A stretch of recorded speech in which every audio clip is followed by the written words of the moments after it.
আমাদের শহীদরা আমাদেরকে রাস্তা দেখিয়েছিল। 2000 আমাদের ভাই বোন শহীদ হয়েছে, 40,000 আমাদের ভাই বোন গাজী হয়েছে, যার মাধ্যমে আজকে আমরা ফ্যাসিবাদ মুক্ত বাংলাদেশ পেয়েছি, আজকে আমরা আজাদি পেয়েছি। তো জুলাই বিপ্লবের পরে আমরা সবাই বলছিলাম আমরা শহীদদের আকাঙ্ক্ষার আলোকে বৈষম্যহীন ইনসাফ ভিত্তিক বাংলাদেশ বিনির্মাণ করতে চাই। এবং একই সাথে প্রতিটি ক্যাম্পাসে ক্যাম্পাসে আমাদের শিক্ষার্থীদের গণদাবি ছিল ছাত্র সংসদ নির্বাচন দেওয়া।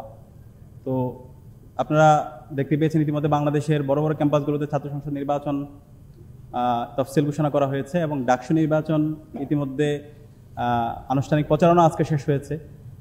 এই ডাকসু নির্বাচন উপলক্ষে আমরা যে আমেজ দেখতে পেয়েছি, সারা দেশের মানুষের যেভাবে আমরা স্বতঃস্ফূর্ত রেসপন্স দেখতে পেয়েছি, এবং আমরা যারা প্রার্থীরা আছি সবাই কিন্তু রাজনৈতিক আমাদের ভিন্নতা আছে, আমাদের আদর্শিক বিভিন্ন ধরনের ভিন্নতা আছে, কিন্তু আমরা জুলাইয়ের প্রশ্নে, আমরা বাংলাদেশ প্রশ্নে সবাই ঐক্যবদ্ধভাবে আমরা কাজ করেছি। এই ধরনের একটি বাংলাদেশ বিনির্মাণ করার জন্য কিন্তু আমাদের শহীদরা জীবন দিয়েছে। আপনারা দেখতে পেয়েছেন প্রচারণা শুরু হওয়ার পর থেকে আমরা সকল প্রার্থীরা একই বাসে বসে, একই গাড়িতে বসে আমরা বিভিন্ন মিডিয়া হাউসে গেছি টকশো করতে। এটা বাংলাদেশের ইতিহাসে কখনো হয় নাই। আমরা একসাথে বসে টকশো করেছি, আমরা পলিসি ডিবেট করেছি, ডায়ালগ করেছি, শিক্ষার্থীদের ব্যাপারে আমাদের যে ভাবনা, আমাদের যে চিন্তা, সেগুলো আমরা শেয়ার করেছি। আবার একসাথে বসে আমরা খাওয়া দাওয়া করেছি, দুপুরের লাঞ্চ করেছি, রাতে ডিনার করেছি।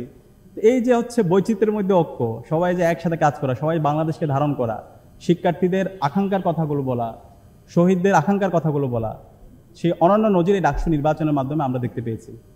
একই সাথে আমরা যখন আমাদের প্রচারণা শুরু করেছি আনুষ্ঠানিকভাবে, আমরা চেষ্টা করেছি সকল প্রত্যেকটা হলে হলে যাওয়ার জন্য, শিক্ষার্থীদের কাছে গিয়ে তাদের প্রত্যাশা, তাদের আকাঙ্ক্ষার কথা শোনার জন্য।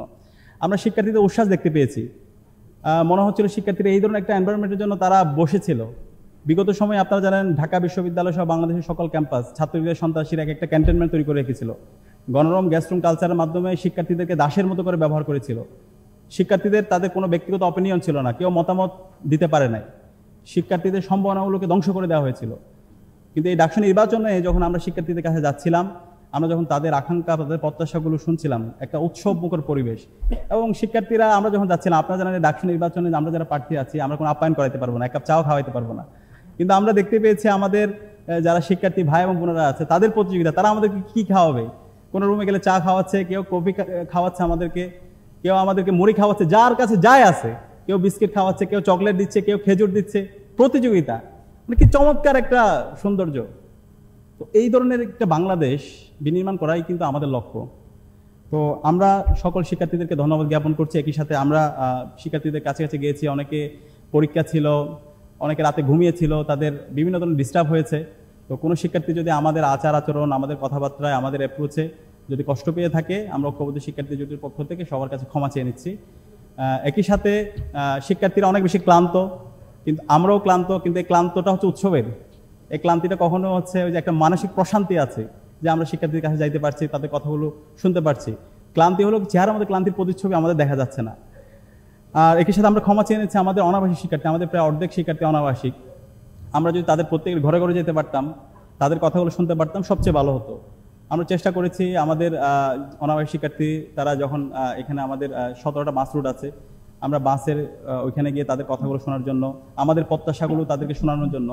তো অনেক শিক্ষার্থীদের কাছে আমরা সরাসরি রিচ করতে পারিনি। তো আমরা যাদের কাছে রিচ করতে পারিনি ইন পার্সন, আমরা তাদের কাছে ক্ষমা চাচ্ছি। আমরা আশা রাখছি তাদের, আমাদের ঐক্যবদ্ধ যে শিক্ষার্থী জোট, সেই শিক্ষার্থী জোটের আমাদের মূল কথা হচ্ছে শিক্ষার্থীদের কথায় আমাদের কথা, শিক্ষার্থীদের ভয়েসে আমাদের ভয়েস, শিক্ষার্থীদের আকাঙ্ক্ষায় আমাদের আকাঙ্ক্ষা।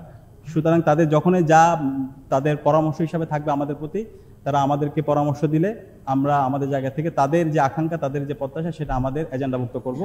এবং ইতিমধ্যে আমরা যে ইস্তেহার ঘোষণা করেছি সেটা দেখতে পেয়েছেন, সেই ইস্তেহারে আমরা শিক্ষার্থীদের আকাঙ্ক্ষার কথাগুলো আমরা নিয়ে আসার চেষ্টা করেছি।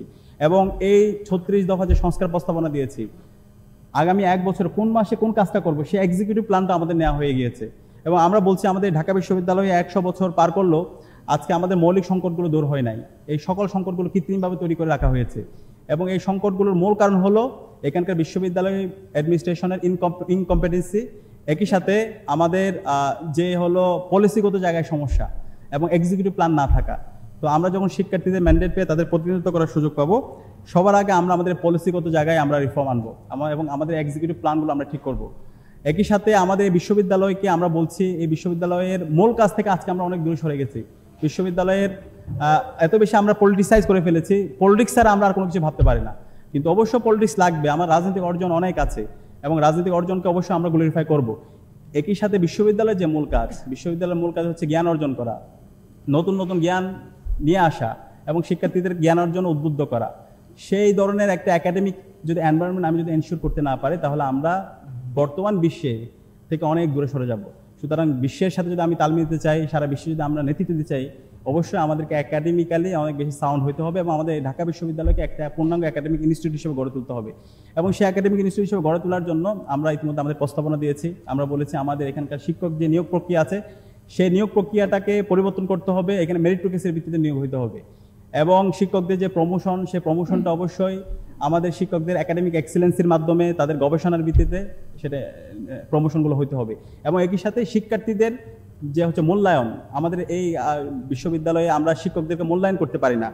আমরা বলছি আমাদের এই যে হচ্ছে আমরা শিক্ষার্থীদের ম্যান্ডেট পেয়ে যখন তাদের প্রতিনিধিত্ব করার সুযোগ পাবো, আমরা শিক্ষক মূল্যায়ন পদ্ধতি চালু করব, যেখানে শিক্ষকদের আমরা মূল্যায়ন করতে পারবো এবং এই মূল্যায়নের মাধ্যমে শিক্ষকদের প্রমোশনে এটা একটা গুরুত্বপূর্ণ উপাদান হিসেবে কাজ করবে। একই সাথে আমাদের বিশ্ববিদ্যালয়ে যদি দেখি, বিশ্ববিদ্যালয়ের গবেষণায় সবচেয়ে বাজে অবস্থা। সে গবেষণা বাজেট বাড়ানো, আমাদের যে লাইব্রেরি অবস্থা, আমাদের অনেকগুলো লাইব্রেরি আছে, সেন্ট্রাল লাইব্রেরি, ই লাইব্রেরি খুবই জীর্ণ অবস্থায়, ই লাইব্রেরি দীর্ঘদিন ধরে বন্ধ অবস্থায় আছে। এই লাইব্রেরি ফেসিলিটিস বাড়ানো, একই সাথে আমাদের যে আবাসন সংকট, সে আবাসন সংকট, খাদ্যের নিরাপত্তা, অনিরাপত্তা, স্বাস্থ্যের অনিরাপত্তা এবং সবচেয়ে দুর্ভাগ্যের বিষয় আমাদের বোনদের জন্য অনিরাপদ ক্যাম্পাস। তো সেই জায়গায় আমরা বলছি আমাদের বোনদের জন্য, আমাদের নারীদের জন্য নিরাপদ ক্যাম্পাস গড়ার আগ পর্যন্ত আমরা থামবো না, আমরা আমাদের লড়াই চালিয়ে যাব। এবং সেই ক্ষেত্রে আমাদের রুটম্যাপ কী হবে সেটাও আমরা ইতিমধ্যে স্পষ্ট ক্লিয়ার করেছি। তো আমরা আশা করছি শিক্ষার্থীরা, ঐক্যবদ্ধ শিক্ষার্থী জোটের পক্ষ থেকে আমরা যে ইস্তেহার দিয়েছি এবং আমরা যে প্রস্তাবনাগুলো দিয়েছি, আমরা প্রত্যেকটাই বাস্তব উপযোগী এবং এক্সিকিউটিভ প্ল্যান আমরা ইতিমধ্যে হাজির করেছি। শিক্ষার্থীরা গত 1 বছর জুড়ে আমরা যে শিক্ষার্থী বান্ধব এবং ছাত্র বান্ধব কাজ করেছি এবং শিক্ষার্থীরা আমাদের যে সততা, আমাদের যে দক্ষতা, আমাদের যে নেতৃত্বের গুণাবলী, সেটার উপর ইতিমধ্যে তারা আস্থা রেখেছে। আমরা যেখানে গিয়েছি তাদের স্বতঃস্ফূর্ত আমরা রেসপন্স দেখতে পেয়েছি। আমরা বলছি আমরা বাংলাদেশে জুলাই বিপ্লব পরবর্তী নতুন ছাত্র রাজনীতি বিনির্মাণ করতে চাই এবং ছাত্র রাজনীতি হবে মার্কেট প্লেস অফ আইডিয়া। আমরা আইডিয়া নিয়ে যাব, আমাদের মধ্যে পলিসি ডায়ালগ হবে, ডিবেট হবে, আমাদের মধ্যে মেধার প্রতিযোগিতা হবে। তো সেই ধরনের রাজনীতি আমরা 1 বছর জুড়ে আমরা প্রমাণ করে দেখিয়েছি। এবং আপনারা যদি আমাদের জোটের দিকে খেয়াল করেন, এখানে আমরা বৈচিত্র্যের মধ্যে ঐক্য নিয়ে আসার চেষ্টা করেছি। আমি যদি বলি আমার পাশে যে আছে এস এম ফরহাদ, সে এস এম ফরহাদ একই সাথে একজন বাংলাদেশের ভালো বিতার্কিক, একই সাথে তার ডিপার্টমেন্টে ভালো পজিশন আছে, ক্যাম্পাসে দীর্ঘদিন ধরে অ্যাক্টিভিজমের সাথে জড়িত আছে। মহিউদ্দিনের কথা যদি বলি, আমাদের এজিএস প্রার্থী, সে একই সাথে তার অনার্স এবং মাস্টার্স দুটোতে ফার্স্ট হয়েছে, একই সাথে দীর্ঘদিন ধরে ক্যাম্পাসে অ্যাক্টিভিজমের সাথে জড়িত আছে। তো আমরা বলছি আমাদের রাজনীতি এবং আমাদের একাডেমিয়া দুটোর মধ্যে ব্যালেন্স করতে হবে। এই দুটোর মধ্যে ব্যালেন্স কিন্তু আমাদের যারা প্রার্থীরা আছে তারা ইতিমধ্যে তারা প্রমাণ করেছে। তো সেই ধরনের যদি আমরা প্রত্যেকে বিশ্ববিদ্যালয়ের শিক্ষার্থীরা আমাদের এই পড়াশোনা এবং আমাদের রাজনৈতিক অ্যাক্টিভিজম দুটোর মধ্যে ব্যালেন্স করতে পারি, তাহলে আমাদের যে স্বপ্নের ক্যাম্পাস সেটা আমরা বিনির্মাণ করতে পারবো। তো আমাদের যে স্লোগান, সেই স্লোগানটা হচ্ছে এরকম: স্বপ্নের ক্যাম্পাস গড়ার পথযাত্রী, আমরা থামবো না। যে স্বপ্ন নিয়ে আমরা একজন ফার্স্ট ইয়ার শিক্ষার্থী ঢাকা বিশ্ববিদ্যালয়ে ভর্তি হই, বিশ্ববিদ্যালয়ে ভর্তি হওয়ার সময় আমাদের স্বপ্ন থাকে আমরা এখানে চমৎকার একাডেমিক এনভায়রনমেন্ট পাবো, আমাদের ক্লাসের মধ্যে আমাদের শিক্ষকরা হবে সিনিয়র স্কলার, আমরা হবে জুনিয়র স্কলার, আমাদের লাইব্রেরি ফ্যাসিলিটিস থাকবে, আমাদের শিক্ষক নিয়োগ প্রক্রিয়াটা হবে মেরিটোক্রেসির ভিত্তিতে এবং আমাদের আবাসন সংকট থাকবে না, আমাদের খাদ্যের অনিরাপত্তা থাকবে না, স্বাস্থ্যের অনিরাপত্তা থাকবে না এবং আমাদের অনাবাসিক যে শিক্ষার্থীরা আছে তাদের পরিবহন নিয়ে তাদের ভাবতে হবে না, উন্নত পরিবহন থাকবে এবং আমাদের বোনদের জন্য একটা নিরাপদ ক্যাম্পাস হিসেবে গড়ে উঠবে। তো সেই ধরনের একটি স্বপ্নের ক্যাম্পাস বিনির্মাণ না হওয়ার আগ পর্যন্ত আমরা থামবো না, আমরা আমাদের লড়াই চালিয়ে যাবো ইনশাআল্লাহ। আমি ঢাকা বিশ্ববিদ্যালয়ের সকল শিক্ষার্থী ভাই বোনদেরকে অনুরোধ করব, আসন্ন ডাকসু নির্বাচনে আমরা দেখতে পাচ্ছি বিভিন্নভাবে নির্বাচনে ভয়ভীতিকর পরিস্থিতি তৈরি করার জন্য বিভিন্ন পক্ষ চেষ্টা করছে। এলাকা থেকে বিভিন্নভাবে ফোন দিয়ে হুমকি দেওয়া হচ্ছে অথবা জোর জবরদস্তি করা হচ্ছে পরিবারকে। আপনারা বিশ্ববিদ্যালয়ের শিক্ষার্থীরা, মেধাবী শিক্ষার্থী, কোনো ধরনের হুমকি, কোনো ধরনের এলাকার কারো ফোন দ্বারা পরিচিত না হয়ে বরং সৎ, দক্ষ, আদর্শ, দেশপ্রেমিক এবং শিক্ষার্থী বান্ধব কাজের সাথে যারা জড়িত ছিল, জুলাইয়ের আকাঙ্ক্ষাকে যারা ধারণ করে, সেই সমস্ত নেতৃত্বকে আপনারা বাছাই করে নেবেন। এবং সেই জায়গায় আমরা বিশ্বাস করি আমাদের ঐক্যবদ্ধ শিক্ষার্থী জোটের আমাদের যে নেতৃত্ব, আমরা দৃঢ়ভাবে বলতে চাই জুলাই বিপ্লব এবং জুলাই বিপ্লব পরবর্তী 1 বছর জুড়ে শিক্ষার্থী বান্ধব যতগুলো কাজ হয়েছে, ক্যাম্পাসে ওয়েলফেয়ারমূলক যতগুলো কাজ হয়েছে, বিশ্ববিদ্যালয় প্রশাসনকে বাধ্য করার জন্য আমরা 63 দফা সংস্কার দিয়েছিলাম বিশ্ববিদ্যালয়কে নতুনভাবে ঢেলে সাজানোর জন্য। এবং আমাদের অনেকগুলো ওয়েলফেয়ারমূলক আমরা কাজ করেছি যেগুলো শিক্ষার্থীরা স্বতঃস্ফূর্তর সাথে আমাদেরকে গ্রহণ করেছে। এবং একই সাথে জুলাইয়ের আকাঙ্ক্ষাকে ধারণ করে, শহীদদের আকাঙ্ক্ষাকে ধারণ করে আমরা অসংখ্য কালচারাল প্রোগ্রাম করেছি, প্রদর্শনী করেছি, শহীদ পরিবারের কাছে গিয়েছি এবং আহত পরিবারের কাছে গিয়েছি, তাদের ট্রিটমেন্টের জন্য আমরা কাজ করেছি। তো আমরা বিশ্বাস করি শিক্ষার্থীরা গত 1 বছর জুড়ে জুলাইয়ের আকাঙ্ক্ষাকে যারা ধারণ করেছে এবং শিক্ষার্থী বান্ধব এবং ছাত্র বান্ধব যারা কাজ করেছে, যারা তাদের সততার পরিচয় দিয়েছে, তাদের দক্ষতার পরিচয় দিয়েছে এবং তাদের নেতৃত্বের যারা পরিচয় দিয়েছে তাদেরকে বেছে নেবে। এবং এই জায়গায় ঐক্যবদ্ধ শিক্ষার্থী জোট তাদের কথা এবং কাজের মাধ্যমে তারা সেটা প্রমাণ করেছে। এবং আমরা বিশ্বাস করি আসন্ন ডাকসু নির্বাচনে ঐক্যবদ্ধ শিক্ষার্থী জোটের উপর ঢাকা বিশ্ববিদ্যালয়ের শিক্ষার্থীরা আস্থা রাখবে এবং এর মাধ্যমে আমরা আমাদের যে স্বপ্নের ক্যাম্পাস, সেই স্বপ্নের ক্যাম্পাস, একটি নিরাপদ ক্যাম্পাস, সেই নিরাপদ ক্যাম্পাস বিনির্মাণের দিকে আমরা আমাদের যাত্রা শুরু করব। তো আমরা আমাদের স্লোগানটি আমি আবার বলে আমি আমার কথা শেষ করছি, স্বপ্নের ক্যাম্পাস গড়ার পথযাত্রী, আমরা থামবো না।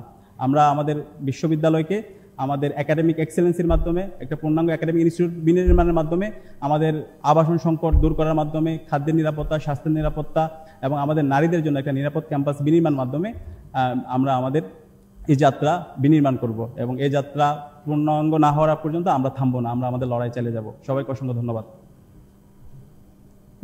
অসংখ্য ধন্যবাদ জানাচ্ছি সাংবাদিক বন্ধুদের দীর্ঘ সময় জুড়ে কথা শুনে।